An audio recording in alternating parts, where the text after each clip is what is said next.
কংগ্রেস কর্মী মারধরের ঘটনায় উদয়পুরে থানায় বিক্ষোভ, পুলিশের নিষ্ক্রিয়তার অভিযোগ। উদয়পুরের শালকোড়া এলাকায় কংগ্রেস কর্মী হাসান আলীকে মারধরের ঘটনাকে কেন্দ্র করে উত্তপ্ত পরিস্থিতি।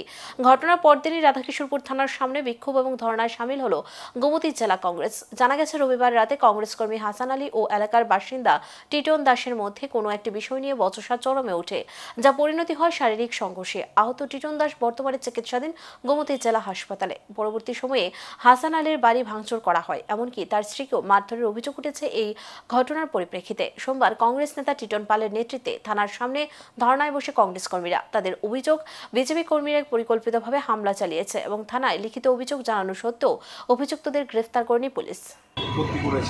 এই ঘটনা সেখানে আমরা সবাই গভীর শঙ্কিত।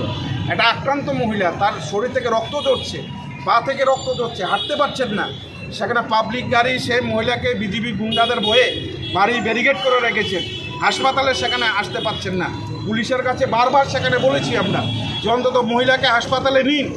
5:30 থেকে রাত্র 11টা পর্যন্ত পুলিশ প্রশাসন সেখানে মহিলাকে হাসপাতালে নেওয়ার উদ্যোগ গ্রহণ করেনি। এটা অত্যন্ত সেখানে দুর্ভাগ্যজনক। আমরা পুলিশ প্রশাসনের কাছে এসেছি। ফিরুজা বেগম এখন উদয়পুর জেলা হাসপাতালে খুব আশঙ্কাজনক অবস্থায় আছেন।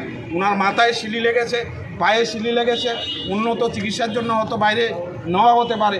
ফিরুজা বেগম আজকে সেখানে যে সমস্ত দুষ্কৃতিকারীদের উনি চিহ্নিত করতে পেরেছেন, সে নূতন শীল, তারপর সঞ্জু দাস, সুনীল, গৌতম শীল, তারপর বিষ্ণু সরকার, লক্ষণ সরকার, যাদেরকে উনি চিনতে পেরেছেন তাদের বিরুদ্ধে সেখানে মামলা করেছেন, মামলা অভিযোগ করেছেন। আরও 30 থেকে সেখানে 40 জন ছিল। আমরা পুলিশ প্রশাসনের কাছে পরিষ্কার সেখানে বলতে চাই, যারা এই অপকর্ম করেছে, যারা বাড়ি লুট করেছে, ভাঙচুর করেছে, যারা রক্ত জড়িয়েছে, সেই সমস্ত দুষ্কৃতিকারীদের সেখানে অবিলম্বের সাথে সেখানে গ্রেপ্তার করতে হবে।